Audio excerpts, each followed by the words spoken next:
When we took this on, we knew it was a massive undertaking. It's the biggest launch in the history of the company.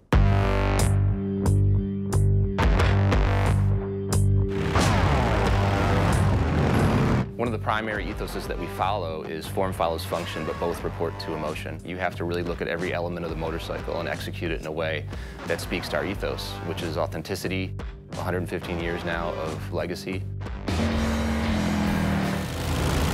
It was exciting and a little scary, designing brand new product and bringing in the latest technology and the features. But we need to retain the lineage, the DNA, the styling cues, and keeping what makes a Harley a Harley. We wanted to bake in the soul of a Harley-Davidson motorcycle, and we talked to customers around the world and kind of pick their brains about what they'd like to see from the next generation cruiser from Harley-Davidson.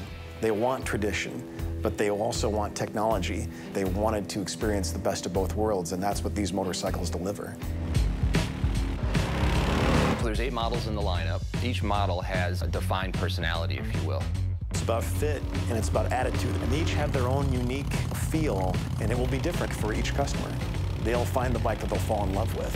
These are game-changing motorcycles. Everything about these motorcycles is an improvement over what our current bikes are. People's minds are blown. The Milwaukee 8 is our first 4-valve big twin powertrain. It is the best V-twin we've ever made.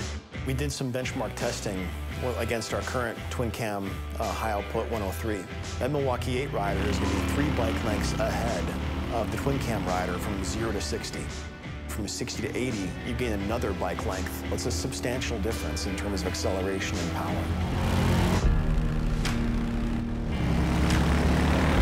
So let's talk about the Softail frame. Our very first motorcycles were rigid, so the rear wheel was actually rigidly mounted to the frame. They had a really beautiful aesthetic. There's a line that goes from the front of the motorcycle all the way to the rear axle. With the Softail, we're trying to emulate that whole aesthetic. We're trying to make the motorcycle look like it's a rigid, but it actually does function amazingly well because there is suspension that's tucked under there now.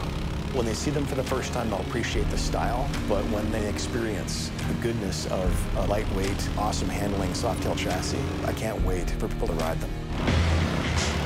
One of the things we've achieved, I think, is a perfect balance of the best of Softails and the best of Dynas. That classic hardtail look, that hidden suspension, right? But we've also brought in the best handling. We've married the look and the performance into one architecture that will serve all the customer needs.